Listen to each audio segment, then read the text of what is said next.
is Terry Bradshaw, quarterback, Pittsburgh Steelers. It's 7:15. There's a new home run champion of all time, and it's Henry Aaron. This is baseball, Major League Baseball. And this is ABC's Monday Night Baseball, live from Fenway Park in Boston, Massachusetts. Looking.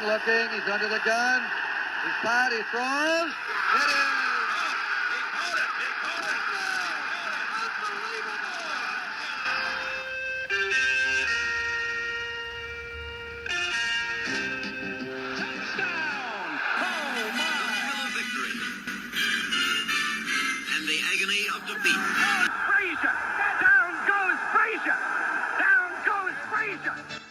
The A's are going for 4 in a row. Welcome to the Past Our Prime podcast, first week of October, and on the cover, Mr. October before he was Mr. October, Reggie Jackson of the Swingin' A's, the straw that stirred the drink, and Reggie's time with the A's is about to come to an end as Charlie Finley dismantles his dynasty piece by piece. More on that in a bit, but first, Mark Hoffman and Bill Mahoney on him. Hey, you know, I can't call you Billy this time because we got a Billy coming on as a guest, Mr. Billy North.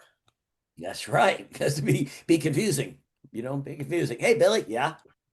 One of the elite base stealers in baseball from 50 years ago and a key part of the A's World Series wins in 73 and 74. We'll talk with him about Reggie, his infamous brawl with the A's superstar, and the A's going for 4 in a row, which leads me to a trivia question, guys. What is the last pro team, and I'm talking the 4 majors, to win 4 straight championships? Was it hockey? Was it the Islanders? No, was it the Islanders or Oilers? It's the Islanders, yeah. Yeah, Mike Bossy, Brian Trottier. Yeah. 1980 to 83. They were obviously that was one of my favorite teams in the 70s. Mike Bossy was just amazing. They were in the 80s, so you liked them when they sucked. Yeah. Wasn't it late 70s? 80 to 83.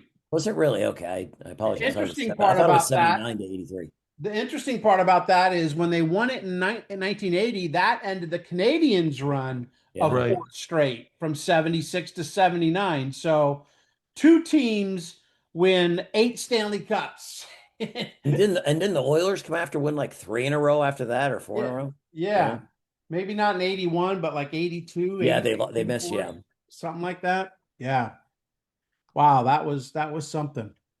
First thing in the magazine that jumped out at me is Book Talk and a book called Reggie, A Season with a Superstar. And the only reason it jumps out at me is that Reggie was great long before he got to New York. Sensational breakout season in 1969. He's the MVP in 73, wins the World Series MVP that year.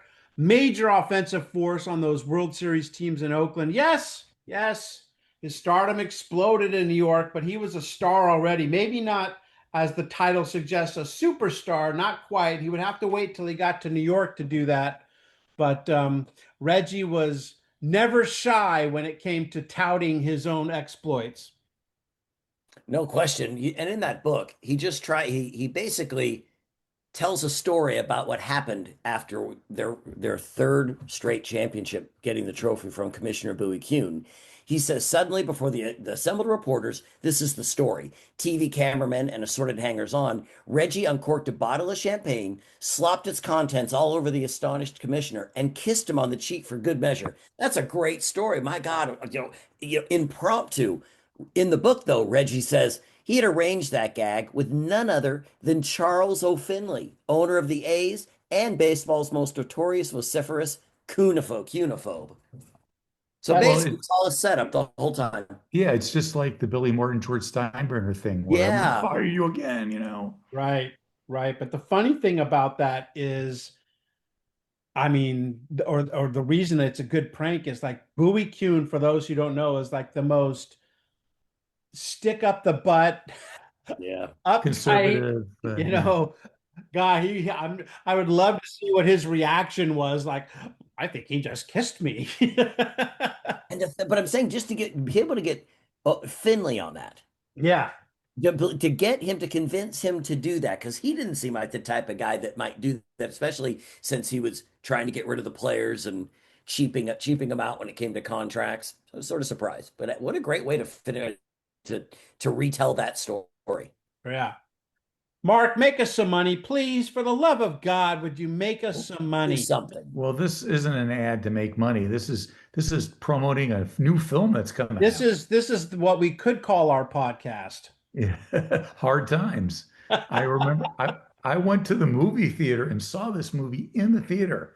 It's stars Charles Bronson and James Coburn, who had previously worked together on The Magnificent Seven and The Great Escape. They are the two leads, Bronson with the headliner, and it takes place in 1933 New Orleans, and Bronson's bare knuckles brawler, kind of a prelude to the Clint Eastwood Every Which Way But Loose kind of films. And he's just fighting all these guys, and it says New Orleans, 1933. In those days, words didn't buy much. And it's a shot of him, and he's getting ready to fight another actor named Robert Tessia, who was in a lot of movies in the 70s, usually being bad guys. But Bronson, I mean, he is in his 50s in this movie. And the picture of him, he is cut in his 50s. I mean, really cut. So, as you can imagine, he beats the crap out of everyone in this movie. That was the thing about Bronson, is he always looked so much younger than he was, that when he finally died, that's got to be a long time ago now, I couldn't believe how old he was. Well, he had his face leathered. He had a leathery face, but his body didn't age. It was just his face that aged. All right, before we get to the scorecard, a little shop talk, and we're in trouble because we're how many minutes in and we haven't even gotten to the scorecard. But get this, the Orioles hired a witch doctor to put a hex on the Red Sox. John Aguna of Kenya was paid $168, 2 cases of beer, and a bunch of Orioles hats. And at first it worked. The O's win 7 of 10. The Sox lose a few, not only do they lose a few, Jim Rice breaks his hand. Louis Tiant's back is stiffening. So the Red Sox did what anyone would do. They hired their own witch doctor. They paid some guy $2.25 draped in a Persian rug with an aluminum foil spear to reverse the curse. And while this seems insane in America, in Africa, witchcraft fees are included in a soccer team's budget and may total as much as $6,000 annually. A team may employ as many as 10 sorcerers in the course of a season. So they take their witch doctors pretty seriously. All right, on to the scorecard. Bill's going to pass this week, so he can go straight to hell. And Mark? I'm going to do this one. Mark the Vegan's going to tell us about how veggies are helping. There you go. There's a group called Unmeat Sports of Akron, and they are saying that flesh and fowl are not the stuff that athletes are made of. They say that vegetables are. They say that meat-eating athletes have an average pulse rate of about 72, while unmeat vegetarians only 58. And they did tests at Loma Linda University in California that vegetarians had much greater endurance than meat eaters. And my brother-in-law is a big proponent of the plant-based diet, would say, look in the animal kingdom. Who is one of the strongest animals around? It's the gorilla, and the gorilla doesn't eat meat.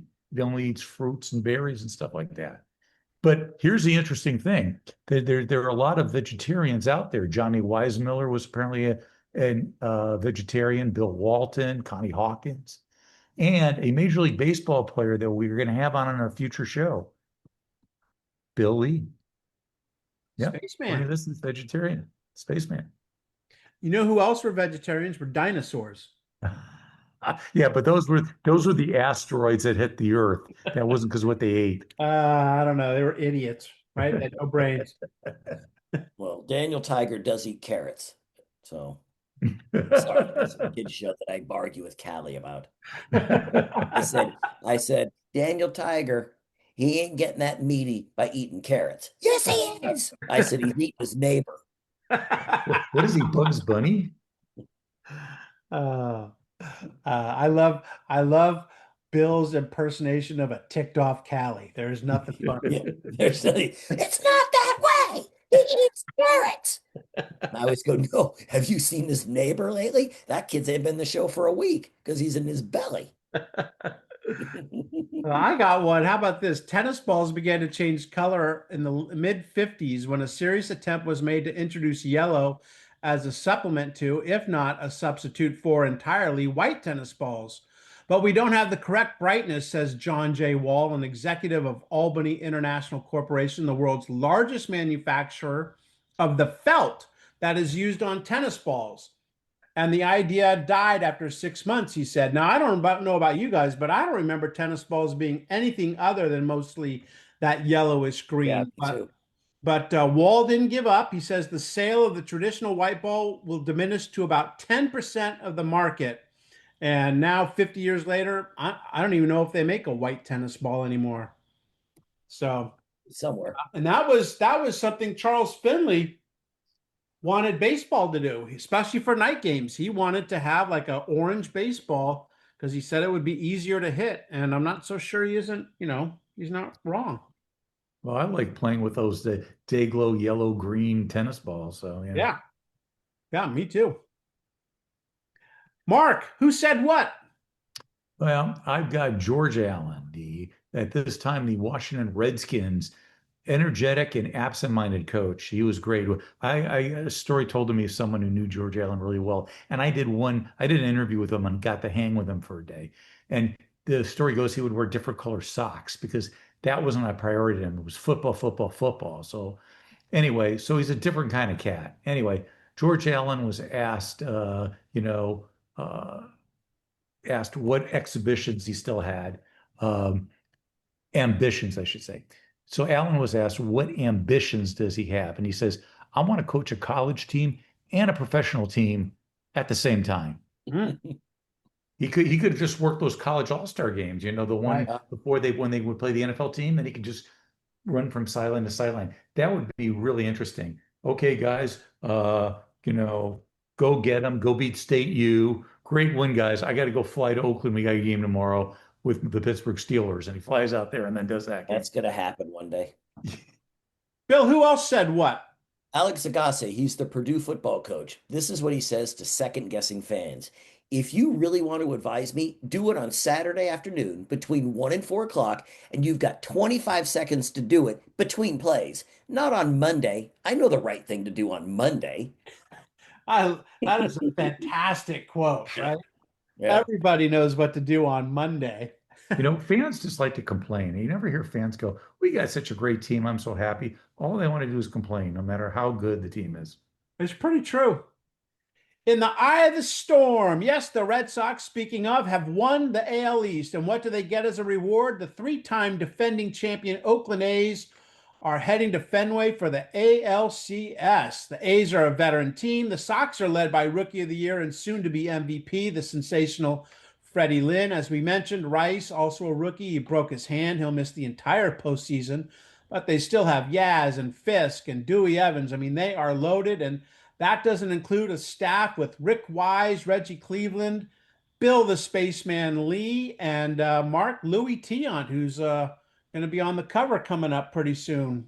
I love Louis Tiant. He was probably my favorite non-Tiger player because he had just such that weird windup. It wasn't even just his regular windup. His windup from the stretch was just as weird because he would twist his body so that his body was looking at center field, and then he'd swing it around and throw the pitch. And when he pitched from the stretch, he'd hesitate. His mitt would come down 8 or 9 times before it finally got to his waist, and then he'd do the little spin thing and throw the pitch. But such a dominant pitcher. He was a great pitcher. A lot of people here in the Northeast think he should be in the Hall of Fame, and he's got a case for it. He's right around what Tommy John won in terms of wins, and of course passed away not too long ago. The A's have Reggie and Rudy and Bando and Holtzman and Blue and Raleigh. What they don't have is Catfish Hunter. But Billy, what is SI saying in terms of predictions? SI has the A's winning the series, basically in 3 or 4 games. I didn't get that you said A's picked the A's. I would assume they'd say in 4 games. I don't think they thought there'd be a sweep. But the thing that got me on that is if you just go by, you just go their starters, their starting pitching. Let's say you don't know anything about them. The Red Sox starters combined for 81 wins. That's their top 5 starters. The A's top 5 starters in terms of starts for 67 wins. So I don't think the Red Sox were as, going to be a walkover as maybe what the SI made it seem to be. It's kind of funny. I think the A's were underdogs to win the 72 series. Probably not 73 when they played the Mets, but certainly in 74 against the Dodgers. And I think SI was probably like, well, we're tired of picking against these guys. They'll probably beat the Red Sox, and didn't work out so well. One thing the A's have is speed. Campy Campaneris and Billy North.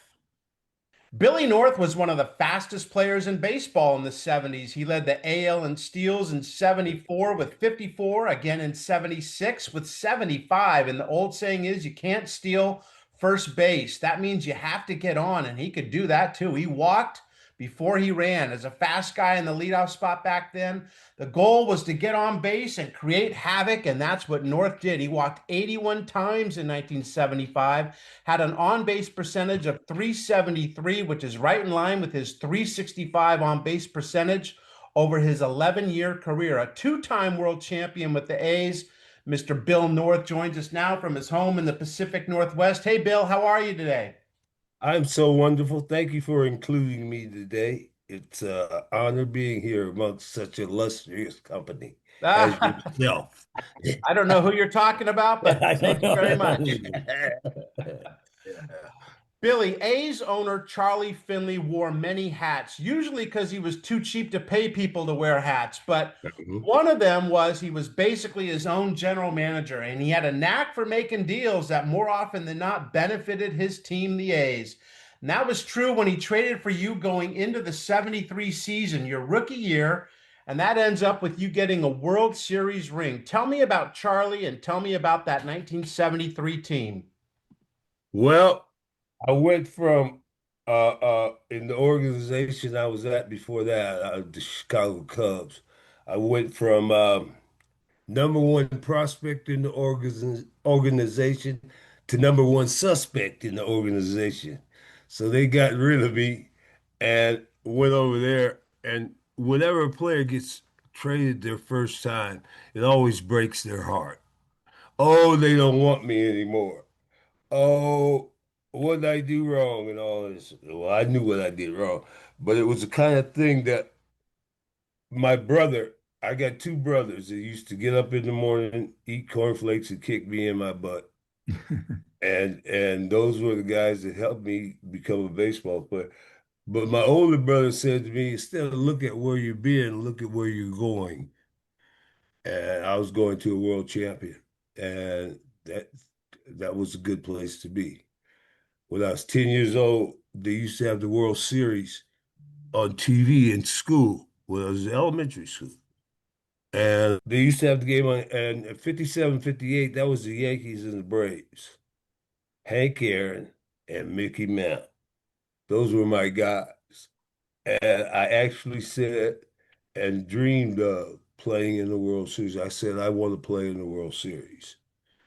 And that's how good God is. Okay. And I got there. But just, I've lived one of the best lives anybody could live. I'm not mad at anybody, and I got to live my dream. So I mean, it would have taken quite a while had you stayed with those Cubs to make the World Series. what was it, 2013 or something like that? 2016, yeah. 40-something years. So Reggie Jackson is on the cover of this Sports Illustrated we are talking about, and he was the MVP of that World Series in 73. What was your relationship like with Reggie that first year in Oakland? Well, I mean, Dick Williams said that he was he said that I was the only baseball player he ever saw that strutted onto a World Series team. and I had enough trouble with myself than to worry about too many other people's personality. But it was the kind of thing we were teammates. And yeah, to this day we're good friends. And they got me over there after some attrition. Billy Canigliaro and Angel Mongual. I got the job, and my job was offensively get to first base and then get into scoring position without giving up an out. And play the hell out of some center field. Okay. I played center and right, and he hit 500 home runs. It worked for us. Now, other than with Reggie, what was it like walking into that clubhouse, a team that had already won a championship and obviously was on their way to winning a couple more? Was that intimidating to you when you came over from the Cubs? No, I was ready to play. I had won the job in Chicago, but I didn't get it. And there were some people over there that became obstacles, namely DeRocher. And I won't go into the long story how we fell out, but we fell out. Me and the team fell out. Going to a champion, I missed the first one, so there was no guarantee that we were going to be a champion again, and certainly not 3 times. So it was a blessing. My steps were measured, and when he put me in, he told me, he says, "You're the center fielder here till you fall flat on your face." And that was after a lovely thing happened the year before when Campaneris threw his bat at Laren LeGros, which is this thing I talk about the Golden State Warriors. If their commissioner would have known what he was doing, he'd have done what the baseball commissioner did. He didn't cripple the team. He suspended Campaneris for the first week of the next season.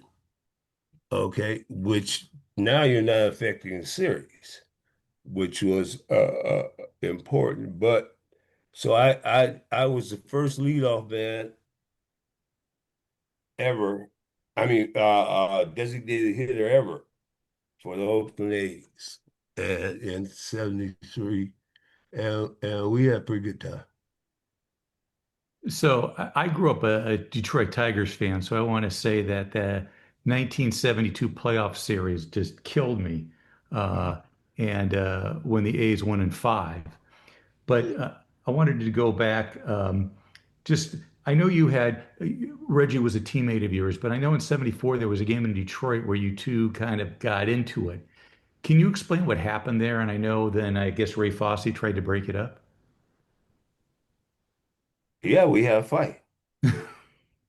And you have 25, counting coaches, maybe 30 plus individuals that interact with each other every day for 7 months of the year. And there are egos and there are incidences, and we had an incident, and it was the second most celebrated fight of that year. That was George Foreman and Joe Frazier. What was the other one? The Rumble in the Jungle, and then Rumble in the the Motown Jungle. Scuffle. The Yeah. Motown Scuffle. There you go. I guess so. Ray Fosse got in the middle, and I guess Ray did he get hurt during the middle of that? And I feel bad for Ray because didn't Pete Rose run him over and hurt him, and now he's getting in between you two guys, and he gets hurt. Well, what's that tell you? Don't get in the middle of two guys. Just let them go. Don't be the casualty. But every team I've ever been on fought, and just for that reason, you're close. You're in that environment, and that environment leads itself to sometimes somebody saying something or doing something that led to conflict, and it's normal in the game. Not a lot of people see it because it's not usually out in the open teammates, but I've seen it a number of times. So, as a matter of fact, I've been in it a number of times.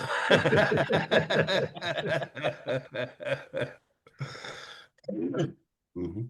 The thing I don't, we've all heard it, read the stories about how fiery the clubhouse was. How were you guys able to, a lot of ways, keep it together and become champions? A lot of times when people get in fights in places, they sort of click off. You guys didn't. That brought you together. How did that happen? Well, like I say, you got 25 different personalities. If you can't find a way to make it work, you're not going to win. Okay? The one thing about the Oakland A is one of the greatest teams of all time. If we were in New York, they'd be exalting us maybe the best team of all time. Well, maybe. Uh, but what happened is there was a guy named Dick Williams, and he was the Met. And the only thing he wanted you to do, he did not flourish when he was on teams that were not efficient or fundamental. And but he taught us to be fundamentally sound and play the game. Don't give up extra outs. That's what got me my job. Angel missed the cutoff man in Baltimore. And I don't know whether you guys know the history of Baltimore and Oakland, but the toughest thing I ever had to do in my career was play against the Baltimore Orioles because they were just like us. And the guy over there and my guy, Dick, guy's name was Earl Weaver, they didn't really cotton to each other. And they were really competitive. And it was just, we were fundamentally sound. And we also had a ballpark that lent itself to pitching. Foul grounds cost you 10, 15 points a year on your batting average. But we had three stoppers, Catfish, Holtzman, and Vida Blue. I don't think we lost more than 4 games in the whole before 75. And maybe even in 75. We lost 3 to Boston in the playoff. But the team was physically the strongest team in baseball, too. And this is something I picked up just a couple months ago because I was thinking about how we always finished well. When everybody else was, you're at game 140, 130, 140, they're tired. And we were strong enough to push through that, and that's why we won. Physically strong team that was well directed. We had a hell of a captain, Sal Bando.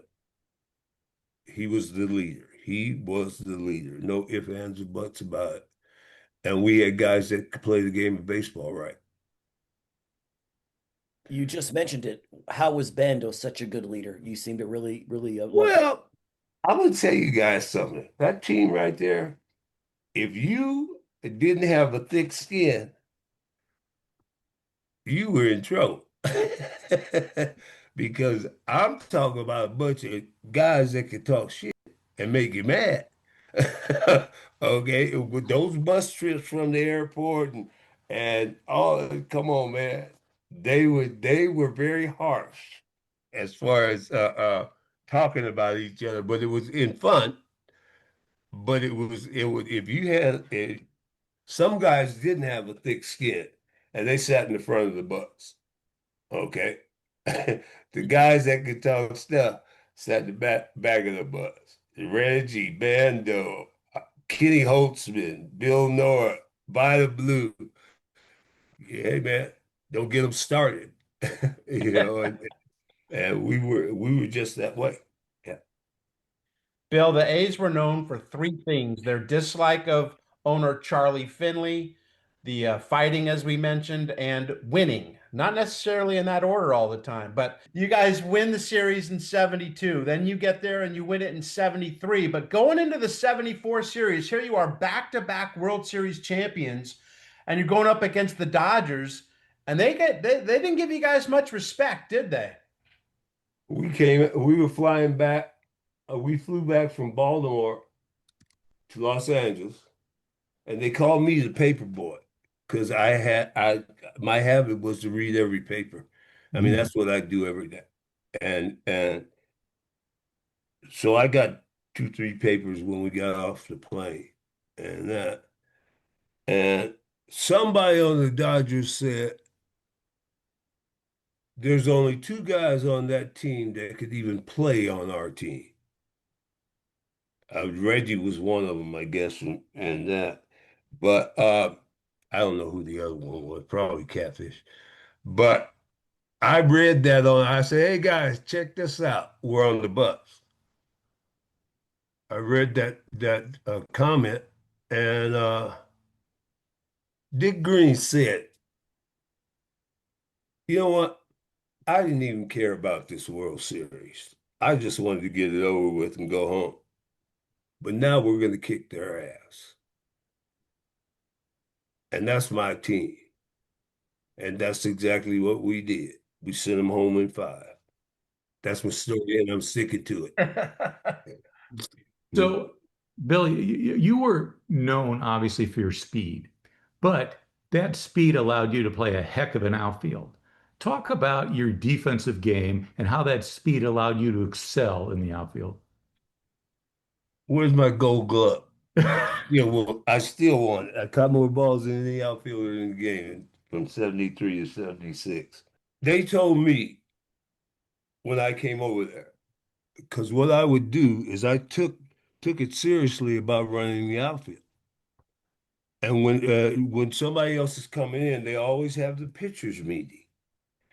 And Holtzman said that I was the first outfielder he ever saw come in the pitchers meetings. I wanted to know how they were going to be pitched, and so that we could play. Me and Joe Rudy used to run schemes. He would play shallow, and I'd cover his back. And that. But we just played the game extremely well. And we had that big outfield, and I played center and right, so I caught a lot of balls. But that's what I did. And my job, I got a job with one of my teammates, Mr. Cutoff Man. That's what happened in Baltimore. And Dick Williams came in the locker room after that game. I had pinch hit in the ninth, and I stole a base and I got a hit, stole a base, and scored the run. I think we were behind by we were ahead going into the bottom of the night, 3-2. And what happened was this ball hit in the alley, and Angel Mangual was out there, and he missed the cutoff man. And Dick Williams came into the locker room after that game. I was already in the locker room. You'll love this. He came in the locker room, and he was ranting and raving. He walked up to the spread, the table where the food was. He grabbed that table and threw it up in the air and said, ain't nobody eating here tonight. Go to the restaurant. And said to me, he said, in my office. And I went in there, and he told me, you're the center fielder here till you fall flat on your face. Well, one of the things about the Oakland A's is they were they knew the game. Dick taught us the game. And they were very, very intelligent ball players and didn't make mistakes. If you check on us, we didn't make mistakes. And that right there was the formula. Don't give up extra outs. I was a good center fielder, and I had speed. And like I said, I caught a lot of balls. I played with two of the best left fielders that ever played the game, too. Dusty Baker and Joe Rudy. They were both good. Okay. And Reggie was a big guy. He was a big hitter. And it was the kind of thing that he hit big when everybody was watching. They had all the cameras in the world on this game. He was the best ball player I ever saw. But when the ball would go up in right center field or something like that, I'd look over at him looking at me. So, so I had to run it down. Yeah, he was like, go get it, Bill. Go get it, Bill. Yeah. But I mean, that formula worked for us. He hits the big home runs, and I take care of him out there. So he's strong enough to hit the big home runs. You just mentioned Dusty Baker, and I guess in '78 you get traded to the Dodgers, and that begins a relationship you have with Baker. Talk about coming to the Dodgers and then they go to the World Series that year, but also your relationship with Baker, because when he was a manager, I believe in 2023, didn't he ask you to be an honorary captain at the All-Star Yeah. game? Yes, he did. And it was the kind of thing that I never made the All-Star team, and they had an article in the Chronicle one time as one of the best players that never went to an All-Star game. And I always wanted to go, but and so I wanted that swag bag too that they give the players, and that, and when I did go, I didn't get a chance to get it. It was there, but I didn't. I was too busy, I guess. Now, Bill, you mentioned a few times in this conversation about Dick Williams. What kind of manager was he, and how Ooh, important was he to your career? oh, I he kind of liked me because I was aggressive, and calculated aggression is what we call it. And it was the kind of thing that he knew when I first came over there and we were in spring training, they had gotten Canigliaro over the winter also. And Charlie told Dick Williams to play Canigliaro, although I had a better spring and should have had the job. But Dick Williams told me, just you got to bide your time. Okay, and Canigliaro, he eventually didn't succeed, and Dick came to me. He always kept me apprised about what's happening. He used me often as he could. He said, "I got to give Mangual a chance because he's been with me," and he told me, he kept me aware, and that kept me from being frustrated. And then it happened, and I got to play the rest of my career every day. Billy, you guys lose this series in 75 to the Red Sox, and then in 76, Reggie leaves. You still have lots of guys from the dynasty, but for the first time since 1970, in 76, you don't win the division. And that is truly the end of the dynasty. And then 2 years later, you're like the last guy from the dynasty to be traded. When you think of those teams, those A's teams of the 70s, you kind of mentioned it earlier about how you'd be one of the greatest of all time if you were in a bigger market like New York. But when you think of the teams and the players and the relationships, what comes to mind? Well, we had our 50th reunion of the World Series in 74, I mean, in 2024. And as a team, when we would have those 10-year reunions, okay, there was a amorphosis. When we would come back, we knew we were special. Okay.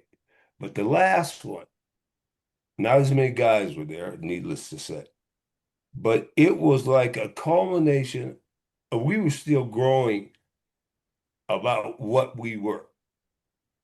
You know, there's a lot of sniping, 40-year reunion, a lot of sniping and bitching and moaning about Reggie. And I said, you guys sound like you guys are in menstruation, because we wouldn't be here if it wasn't for him. A number of other guys also, we wouldn't have been there. But it was kind of like, get over it. And by the 50th, we had. But there was a air about that weekend that, you got these old guys, most of them walking like they got bad backs and all of that, or bad knees and that. But we were settled in what we were. We were an entity that did its deeds, what it was supposed to do, very efficiently again. And the love settled in. The love had settled in. And we knew we were special. And that in 2024, that the attitude and the ambiance around that weekend was so settled and cool. Everybody got along. Well, they always did that when they came back anyway. But it was we knew that we had accomplished and we could accomplish more.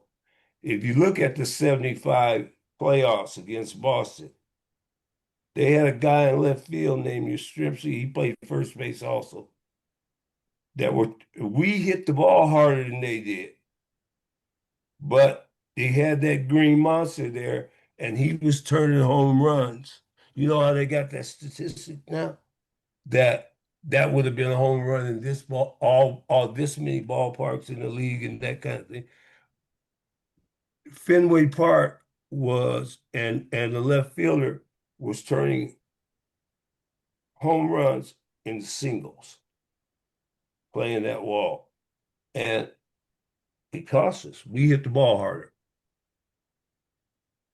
And we went up there and started two left-handers, albeit they were good left-handers, good pitchers, Vida and Kenny. There was only one left-hander that had won in 81 games in Fenway Park that year, and that was Rick Waits of Cleveland. You know, and so there were odds against us, and then 76, Charlie thought it was him, and it was us. So he started breaking down the team. I maintain that when he got rid of Ted Kubiak, that was the start of the dismantling of the machine. You know, everything good has to come to an end. Yeah. I want to go back to your relationship with Dusty Baker. So you joined the Dodgers in '78, and after playing in two World Series with the A's, you finally get to play another World Series with time with the Dodgers. Talk about that team and Baker's influence on your life. Well, I met Dusty Baker. If you check back in history, they Winter Instructional League in Arizona. That's when you get put on fast track. But in 1969, if you check the players that were in that Winter Instructional League and how many of them became stars in the big leagues, it was just totally out of whack. And I met Baker on Arizona State campus. He was visiting a friend I was coming over to see. And he was coming out, and he came back in because he knew of me and I knew of him. And he came back in, and we had been best friends since that time. As a person, to this day, I mean, we're good friends,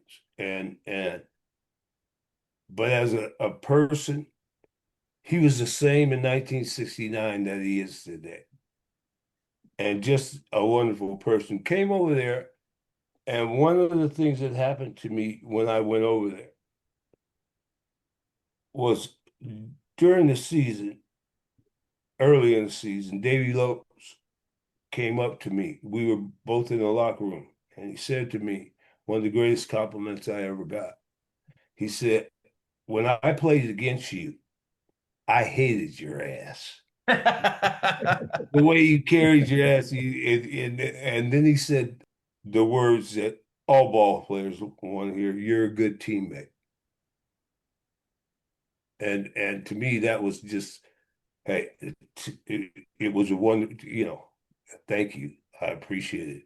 But that team there, nobody liked the Dodgers until you played for them. That's Because still true. yeah, they're a first-class organization. You had your own plane, KO2, and all of that. And you got your uniform refitted every 6 weeks and that kind of thing. But we were a good team, but we weren't the Oakland A's.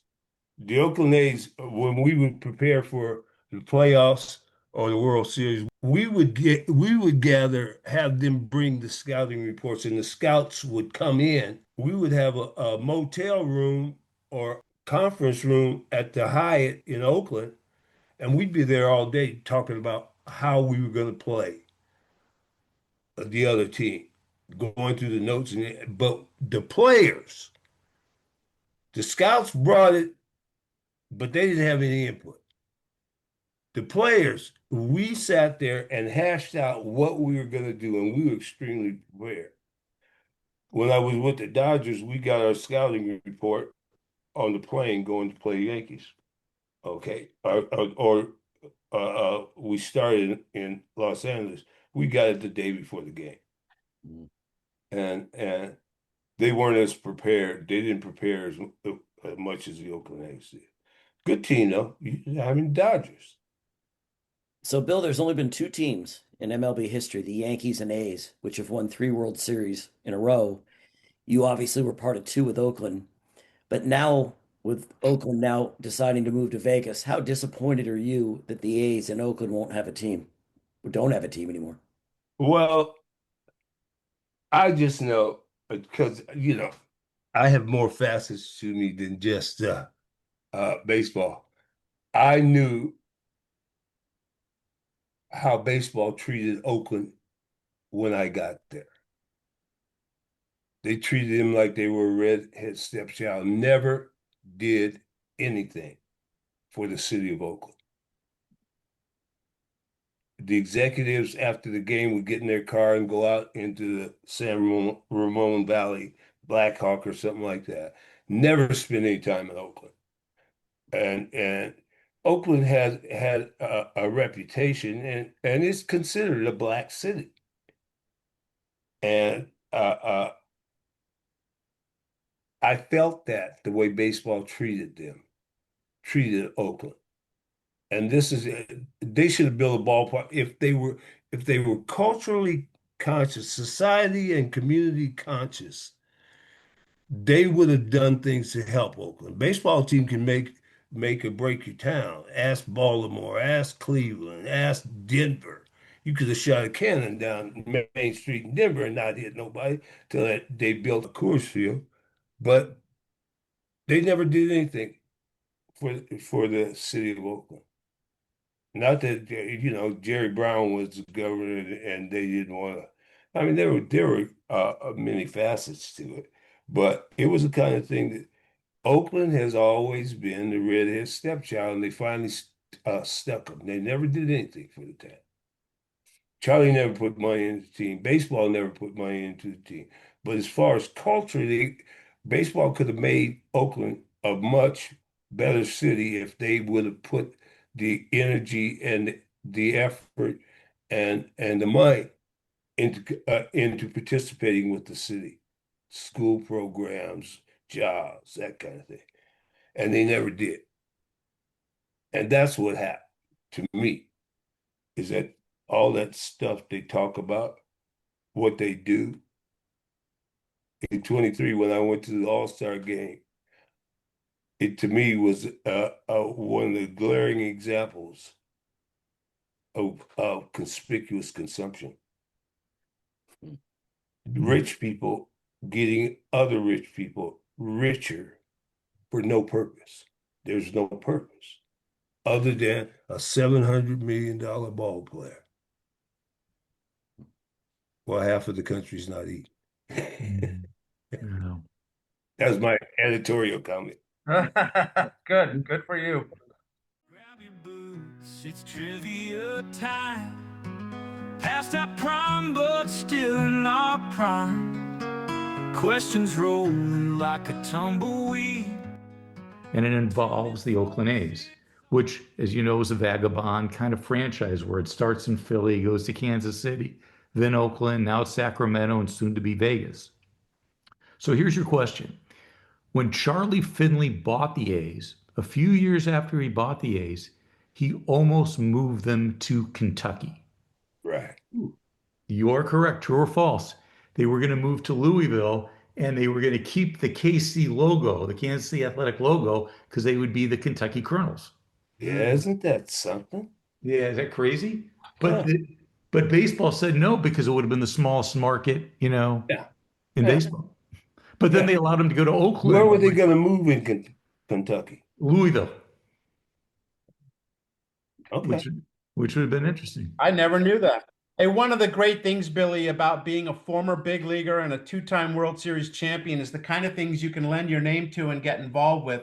And you've done that with the North Legacy Project. You're giving back and helping kids with special needs.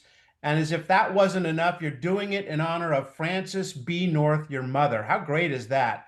Tell us more about what you guys are doing at the North Legacy Project. Well, see that lady over there in the I corner? do. I do. I'm glad Miss That's Alicia my has joined that's us my again. cohort. She is one of the most intelligent, courageous women I've ever met. And she is I met her at an event and we became fast friends the first time we met.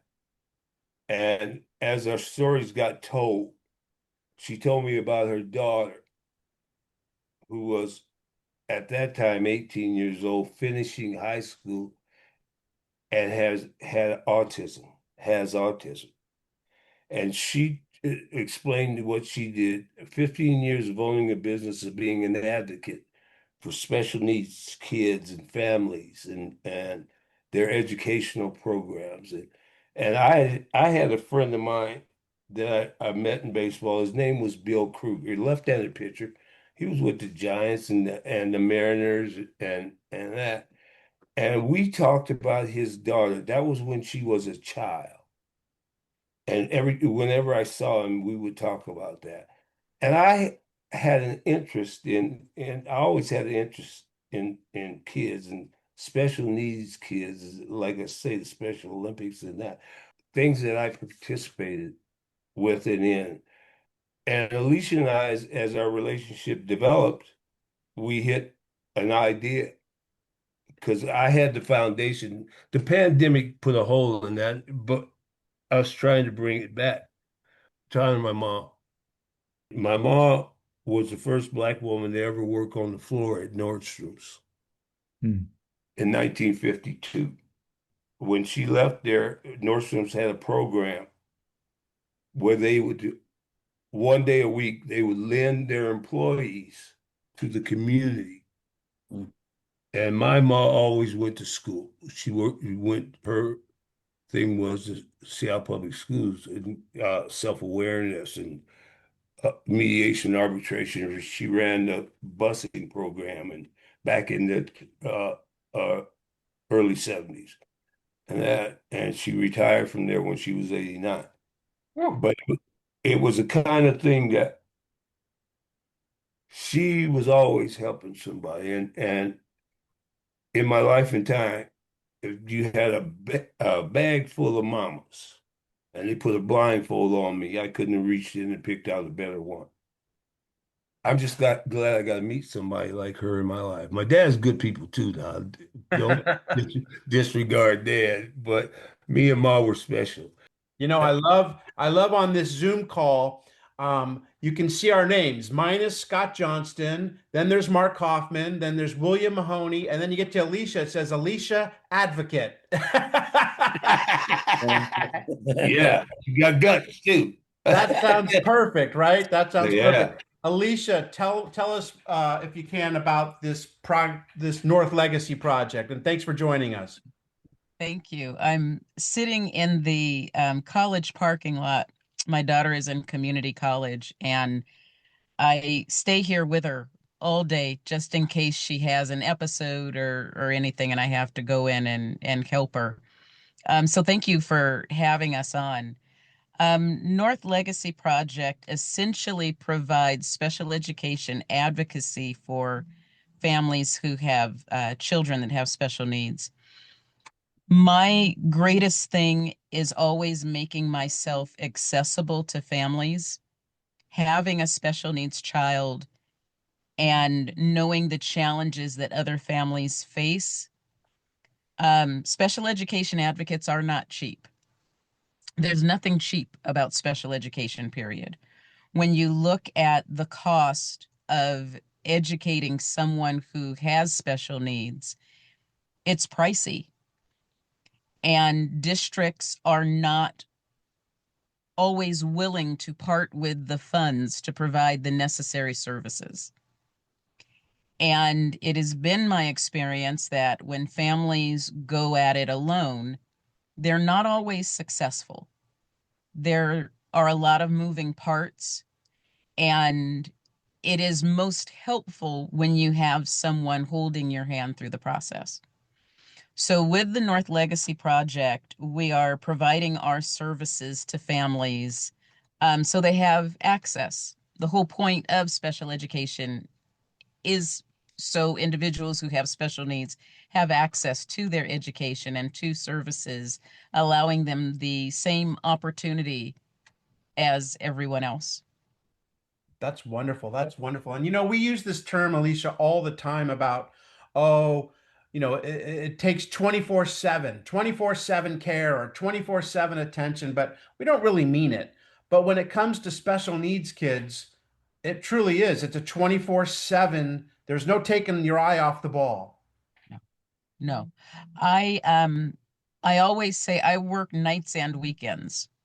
And sometimes I get a lot of flack for it. I was doing an observation of a student, and as the program specialist is walking me to the classroom, on a Friday, and she says, "Oh, so do you have any plans on the weekends?" I said, "No." I said, "I typically work nights and weekends." And she says, "Oh my gosh, that's so much." And I told her, I said, "Children's and their disabilities don't take time off. I have the opportunity to do what I do, and it's a complete blessing and an honor. And I take it seriously, and I know what it feels like when it's Friday night and your friends are going out and you're at home with your kid who won't sleep." And I like making myself available to that mom who at 11:45 is just exhausted and she needs someone to talk to, and she calls me and, "Okay, Alicia, this is what's going on. I need you to talk me off of this ledge." And I do, and it's an honor. If you want to learn more or help or donate, go to www.northlegacyproject.com. That's northlegacyproject.com. Bill, what's the best part of being a part of this? The love. The love. That's what we're supposed to do. I believe in kids, and that's all a kid wants is somebody to believe in them. And it's a thing that I also believe that more of us as individuals should bend over and hug somebody else's child other than your own because they need it. Every kid deserves a chance, and that's what we're trying to do. And I was blessed. I was raised in a house with love, and we were well, I would say normal because we were kind of poor, but there were 5 kids and that, but we were loved and we're relatively normal. To have the daunting prospect of being a parent of a special needs child is that's why she's courageous. A number of other things to take that entity and give your all to it is selfless. She's good at what she does, and the least I can do is try and help some kid. If just one, it's better than none. That's the way I feel about it, and it's to me, it's my purpose, and to be with Alicia is such an opportunity, and I think our purpose is worthy. Billy North, one of my favorites as a kid, one of my favorites as an adult. Thank you. Thank you, Miss Alicia. Keep up the great work. You're both doing God's work. So thank you both. Thank you so Thank much. you. And give him the credit. Yeah. What about over in the National League, the Reds and Pirates? Cincinnati with a regular season where they won 64 games at home, 108 total. One of the great juggernauts of all time. But the Pirates have Stargell and Parker and Al Oliver and Rennie Stennett. no slouches. So, Billy, what's SI saying about this series? I think it's sort of obvious. They chose the Reds to win this series, but the Pirates do have something in the bag here. They got a bunch of good left-handed starters, Jerry Royce, Rooker, and John Candelaria. And Reds this year were barely above 500 versus lefties, so you just have to wait and see what happens. Jim Rooker, I knew it would come to me. But I was thinking it, and I got that actor. What's his name? Michael Rooker in my head. I got Brent Rooker in my head. Yeah, see, I got no, it's Jim Rooker, But yeah, Reds were barely above 500 versus lefties. Pirates have some really good left-handed pitching, so let's see what happens. Sachs put the game in the bag. Let's talk a little NFL football now. The Redskins and Giants in a week 2 match that saw Washington win in a squeaker, 49-13. That had the Skins at 2-0 and outscoring their opponents 90-16. But George Allen's team would lose 4 of their last 6 and finish 8-6 and miss the playoffs. So, Mark, Skins looking good through 2 weeks, but kind of falls off. Yeah, it actually does. Like they won their first game against New Orleans 41-3, and then they beat the Giants 49-13. So my God, that's like domination. But then, they go 6-6 the rest of the way, finish at 8-6 and miss the playoffs for the first time since 1970. Billy, the Skins were all over the Giants QBs in that week 2 win. Yeah, they sacked Craig Morton and Carl Summerall 8 times.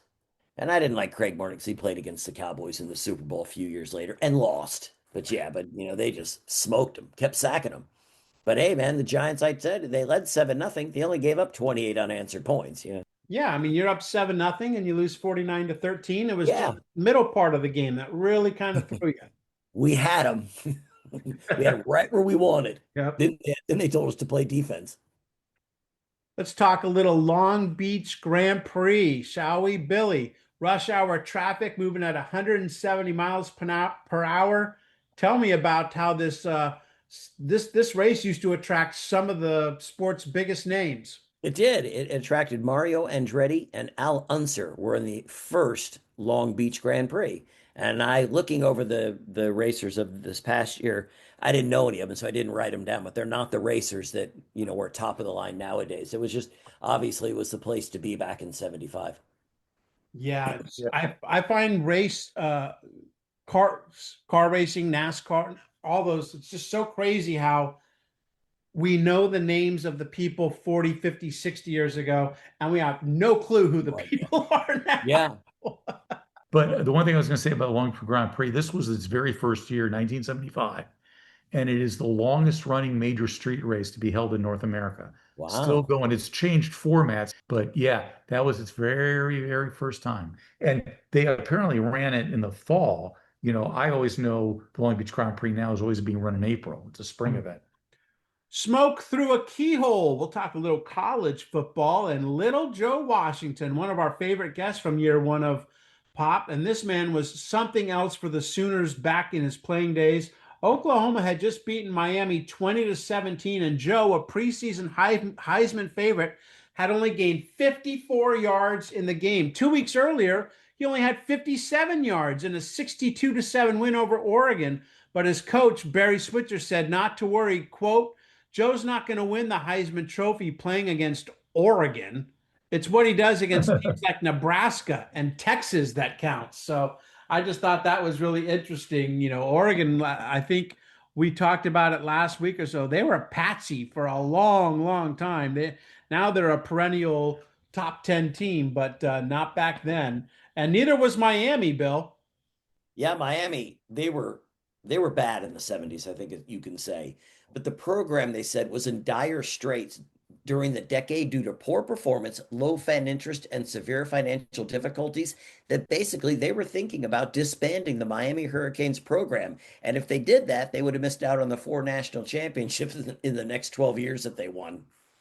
And I think as of this recording, they're number 2. Yeah, I think you might be right now. So they're kind of having another resurgence. Washington would leave OU as the all-time leading Sooners rusher, and 50 years later, he's 3rd. Couple decent guys right between him. Billy Sims is 2nd, and Adrian Peterson 4th. So pretty good company for our boy Yep. Joe Washington. Mark, your Bruins, they kind of laid Well, an egg this week, didn't they? well, they played Air Force and they were winning the game handily by 17. And then all of a sudden, the Falcons came storming back and scored 17 points in the third quarter. It ended in a 20-20 tie, which was a shocker. Dave Lawson, their kicker, nailed a 58-yarder to begin it. And remember, we're talking 75. There weren't a lot of kickers that could kick that kind of distance. Now, Archie Griffin is the defending or reigning Heisman Trophy winner. So this is what's called as a spoiler. Bill, tell me about Ohio State's all-time leader in total offense. Well, he got 157 yards. That made Griffin, way back in the day, the total offense leader. He is now number 10. JT Barrett, late of Wichita Falls and the Rider High School team, is number 1. And I used to announce the Rider High School football team games about 20 years ago. Go Rider. Yep. And the fans, the parents went after me though, man. They did, man. They wanted me in the play-by-play guy fired. Yeah, well, you're not supposed to criticize 17-year-olds. I didn't. I said this kid dropped the ball like 6, 7 times. I said next time he should take the ball, take it into his body so he gets that confidence back, and then then keep his game going. Right now, it doesn't seem like he has a lot of confidence because he's been dropping a lot. You obviously hated him. They did. 10 parents waited for me at the school, just were all over me. He's in therapy now because of you. He doesn't want to play football anymore. I said, what'd I say? Yeah, it was a big to-do. Wow, he sounded like Callie. He did. Actually, I think it was Callie's voice. He's going to die because of you. Yeah. He only eats carrots now. Yeah. He doesn't like carrots, Dad. What do you think became of that kid? What do you think he's doing now? Probably end of life. Player of the week on the offensive side, Mark, is someone we all know.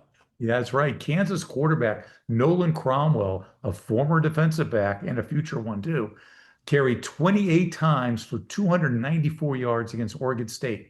He had a 79-yard run. He broke Gale Sayers' single-game Jayhawks record of 283 yards that he set back in 1962. Cromwell was, I remember him as quarterback in Kansas because they never threw the ball. He would always be just the option. And he was a great runner, but then he became a great safety in the NFL with the Rams. Yeah, I was shocked actually to look up that he wasn't in the Hall of Fame. I mean, that's how good he was. I know he had a kind of a short career, but he was dominant in the secondary for those Rams teams of the late 70s, early 80s. Forgo makes it foregone. Now, just because we've been covering horse racing for much of the year, it seems like we should mention that Forgo won the Woodward Stakes over Wajima, easily avenging a loss to the same horse on the 13th of September. And many think that come January, Forgo will be named the horse of the year. So how did that turn out, Billy? It turned out really well. He did win the American Horse of the Year, and that was he'll win it actually next year. That'll make it 3 years in a row. Now, Kelos is the only other horse to win that award 3 or more times in a row. He did it 5 times in a row from 1960 to 1964. So Forgo's in good company. Yeah, one of the greatest horses of all time. That we don't really know a lot about, though. No. Remember they pushed the big horses, but we would learn a lot about the Chris Everett horse. Right. But they didn't push Forgo much until these last 2 issues. Yeah. Yeah, considering that it had won the horse of the year prior. So yeah, you're right. That leads us to I think it's a 3-part series on Babe Diedrichson, one of the greatest female athletes, arguably the greatest female athlete of all time. SI did a 3-part series on Babe Ruth in March of '74, but this is a different Babe and just as impressive. She's a great golfer. She's a track star. She was born in 1911. She's almost like a female Jim Thorpe because she could do a little bit of everything and all exceptionally well. But when this article was written in 1975, she had been dead for 19 years. She died of cancer in 1956. She was an All-American basketball player in 1930, 31, and 32. And that's just a few of the things that she could do because she played everything. incredible athlete. She died when she was only 45 years old from colon cancer. Um, but just an incredible athlete. But the tie-in I have here is we're doing a podcast of about 50 years ago, 1975. So in 1975, they made a movie about Babe Dickerson. And if this had been her subject matter, it would have been a great trivia question. It was a made-for-TV movie, and it starred Susan Clark and Alex Karras, the former Lions football player, and the two were married, Clark and Karras. But anyway, I just thought it was fascinating that 50 years ago, we had a movie all about Babe's life.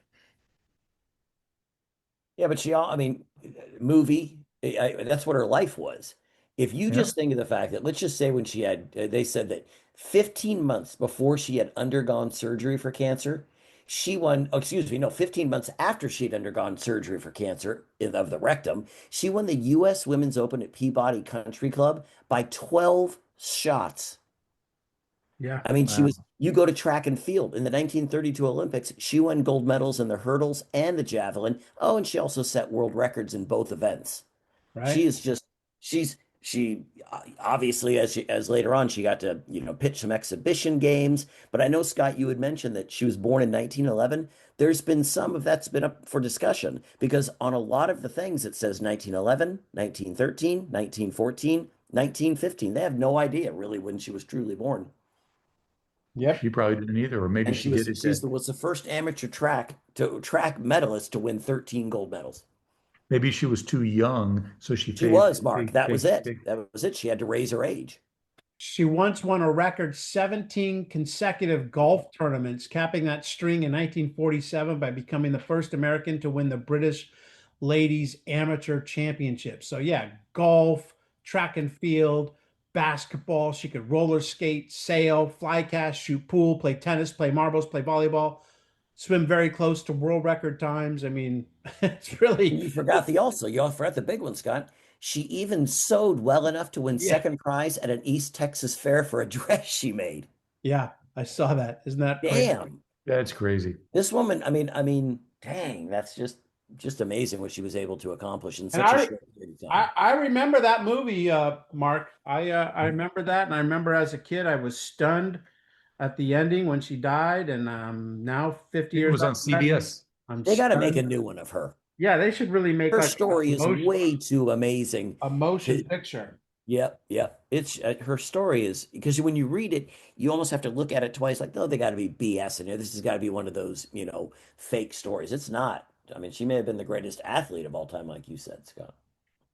Last week of baseball, and that means that we know who the leaders in statistical categories were. The comeback of the year, it's got to be Randy Jones of the Padres.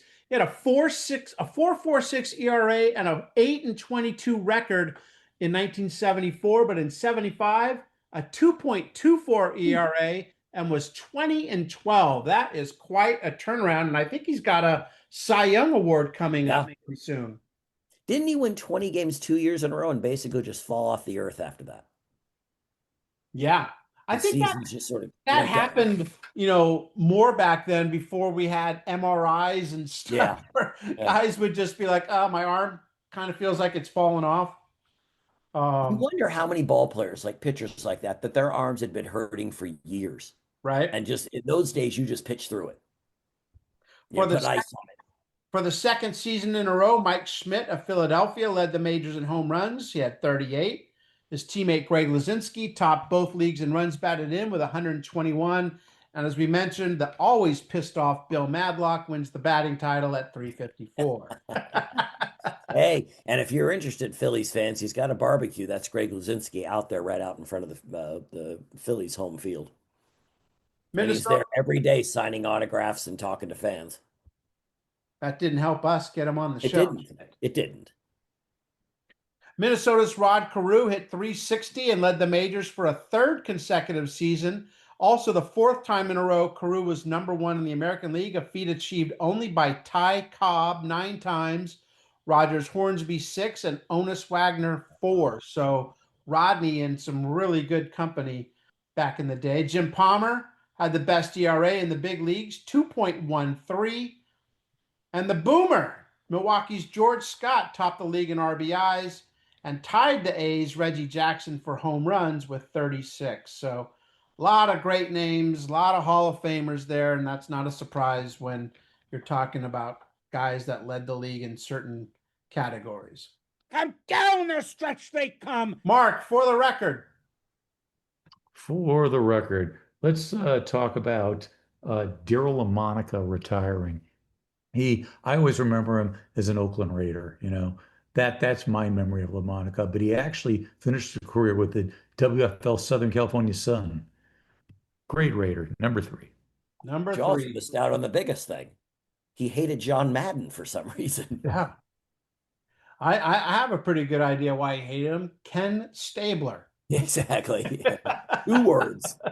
2 words, man. I got one, Mark. I thought for sure you'd do this one. The New York Nets and Denver Nuggets have applied from the 8-year-old ABA to join the 29-year-old NBA for the 1976-77 season in the face of legal obstacles and opposition from the ABA and NBA Players Association. NBA Commissioner Larry O'Brien said his league would give the applicants serious consideration. 50 years later, they've both been in the NBA now for half a century. So the Nets and the Nuggets, and those were both really good ABA teams. Bases in the crowd. Mark, you go first. I got Lawrence Cerise, a 6'2", 210-pound senior halfback who plays for Philadelphia's Cardinal Doherty High School. He rushes 38 times for 384 yards and 5 touchdowns against Bishop Egan, but the game ended in a 41-41 tie. And I think years later, they might have taken 5 yards off of that so that it was only 379, but it was still a record. But he ended up playing football at Michigan for 4 years. Never had those kind of seasons. His best year in Michigan was in 1979 when he ran for 555 yards. But I think he scored 10 touchdowns in his collegiate career. So, but of a hell of a high school player. Absolutely. Billy, can you beat that? I can do my best. This is about 16-year-old Alyssa Gold of Bloomington, Minnesota. She won the 3-meter diving championship at the 9 Nations Contest Diving Games in the Netherlands. Well, later on, she competed in front of the Monaco royal family and was presented with a medallion by Princess Grace. These accomplishments led her to be featured in Faces in the Crowd in Sports Illustrated and on 5 million boxes of Wheaties. Wow. That's impressive. I gotta say, man, I was gonna go with the guy from Michigan, but I'm gonna go with what was her name? Alyssa Gould. Alyssa Gould. I mean, Wheaties is the breakfast of champions. How do you know her? Right? $5.23, yes. Bill, 19th hole. Let's get out of here. Okay, here's 2 of them. This is from Paul Fleck from Phoenix. He says, St. Louis as the NFC East champion? Bring back Tex Mall insanity. And then the next one's from Carl Harnish. The Dallas Cowboys and tradition will prove that they can win again in 1975. And they were right. Paul's angry with SI. He really is. I got one. Who knew though? One sec. Paul Fleck from Phoenix, he's upset that St. Louis would be the NFC East champion. Well, those Cardinals are now in Phoenix. That's right. I wonder if Paul's around to enjoy it. He hates them. He does. Yeah. I think he hates all of us. That's it. But before we get out of here, Billy, you got some news for us. Yeah, we lost one of our guests, just a great man and a great goaltender. Bernie Parent of the Philadelphia Flyers died the other day at 80, died in his sleep. Bernie Parent is underrated. Here was a man that won back-to-back Stanley Cups for basically a startup team in Philadelphia. And I think the one year had like 73 starts and 1.74 goals against. He might have won a 3rd straight one if he didn't hurt his back. Not too many times you can talk about a goalie that was as dominant as him and basically just get lost in the conversation because he was just one of the best. And I don't think he's appreciated as much now as he was back then. And also he was just a great man. When he came on our show, he invited us to come see him. And, people say that as a throwaway, but I truly believe that if we would have picked up and gone to Philadelphia, we would have been able to go out on his boat. That's what the kind of man and kind of person he was. Yep.